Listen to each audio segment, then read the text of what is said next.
पीले दांत वाली बहू। रंजना कभी ब्रश नहीं करती थी।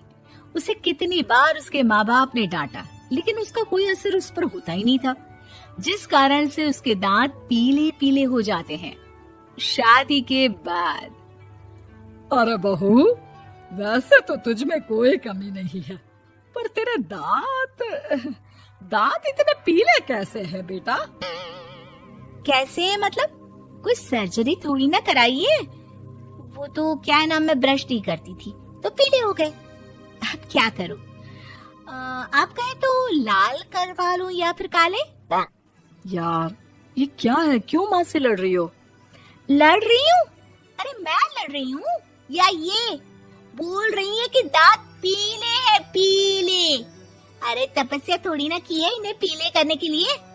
बकायदा ब्रश नहीं किया है 20 साल तक, तब जाकर। छी, कैसी बात कर रही हो? ये उस वक्त तो पीले नहीं थे जब हम लोग तुम्हें देखने आए थे। अरे तब साफ करवा लिया होगा डेंटिस्ट के पास जाकर। अब देखो कैसे पीले पीले लग रहे हैं। रंजना सास की तरफ गुस्से से देखती है।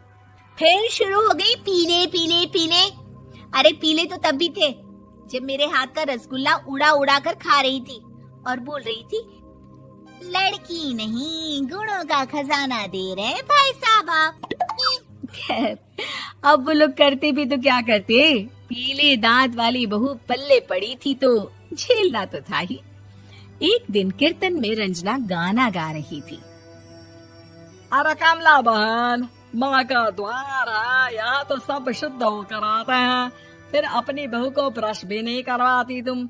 दूर से पीले पीले दांत भक्ति में बाधा उत्पन्न कर रहे हैं।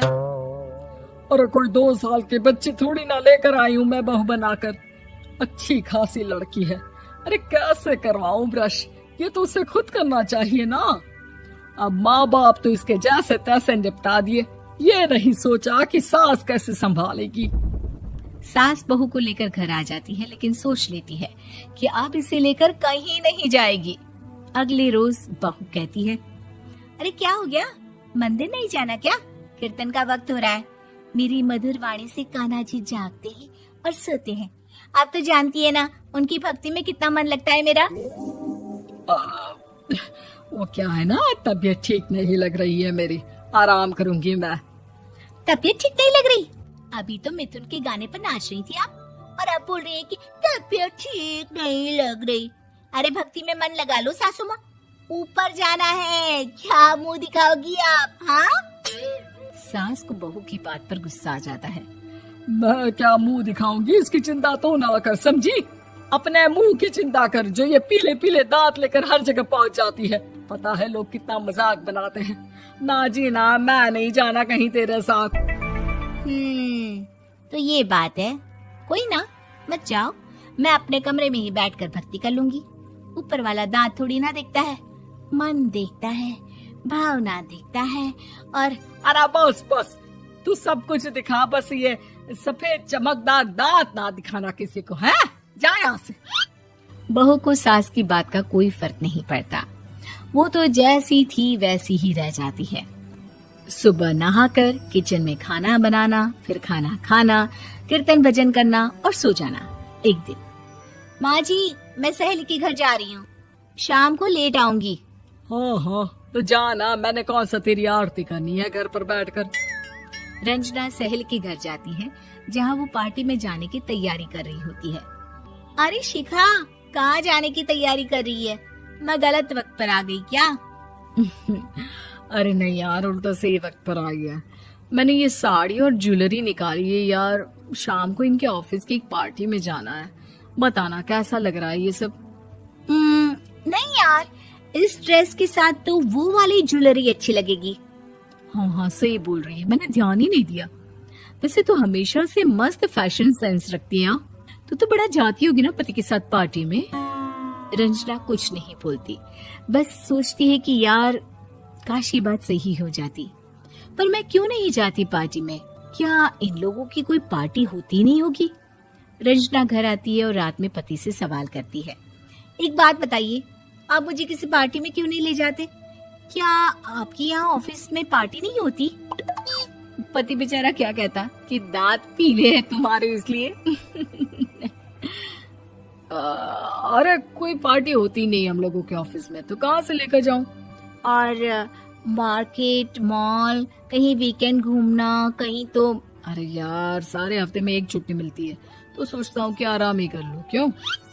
रंजना मन मार के रह जाती है। पहले कभी सास के साथ मंदिर जाया करती थी, लेकिन वो भी सास ने ले जाना बंद कर दिया। घर बैठी बैठी रंजना बोर हो जाती है। तभी उसे आइडिया आता है और वो मायके जाने का सोचती है। सासू माँ, 2 दिनों के लिए मम्मी के घर जा रही हूँ। अच्छा ठीक है, आराम से जा। और हाँ, माँ से कुछ अच्छी आदत सीख कर आना कि कैसे शरीर के हर भाग की तरह दांतों की सफाई भी जरूरी होती है, समझी?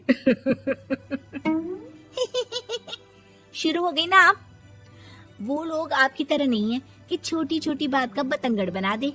उन लोगों के लिए मैं मायने रखती हूँ, ना कि मेरे पीले पीले दांत। रंजना माँ को बिना बताए उन लोगों को सरप्राइज देती है, लेकिन जैसे ही वो दरवाजे पर पहुंचती है, अंदर देखती है कि घर वाले कहीं जा रहे होते हैं। अब माँ, काश रंजना दीदी के दांतों वाली प्रॉब्लम नहीं होती, तो वो भी हम लोगों के साथ चलती ना बुआ जी की बेटी की शादी में। हाँ बेटा, लेकिन अब उसे कौन समझाए कि उसको उसके पीले दांत नहीं दिखते, लेकिन उसके आसपास के लोगों को कितना एम्बैरेसिंग फील कराते हैं। मुझे तो कितनी बार उसके स्कूल की टीचर ने शिकायत की कि उसके साथ कोई लड़की बैठना भी नहीं चाहती, और ना ही कॉलेज में कोई उससे बात करना चाहता था। लेकिन पता नहीं क्यों उसे ये बात समझ में ही नहीं आती। कोई कमी नहीं है उस लड़की में, बस यही कि दांत पीले हैं। वो तो भला हो जीजाजी और उनकी माँ का, जो दीदी को जैसी है वैसे ही रखा हुआ है। रंजना को अपने घर वालों की बात सुनकर बहुत दुख होता है। वो सोचती है कि वो क्या करे, लेकिन फिर वो सीधा डेंटिस्ट के पास जाती है, अपने दांत चमकाती है और कसम खाती है कि वो रोज ब्रश करेगी। अरे क्या हो गया? तुम तो 2 दिनों के लिए गई थी ना, पर कोई ना, अच्छा है, चलो आ गई तो। रंजना सास के सामने आकर खड़ी हो जाती है और पूरी स्माइल करती है, उसके चमकदार दांतों को दिखाती हुई। है? चले मंदिर। माँ, मुझे माफ कर दीजिए, मैंने आप लोगों को बहुत एम्बैरेसिंग फील करवाया। मैं आज से रोज ब्रश करूंगी।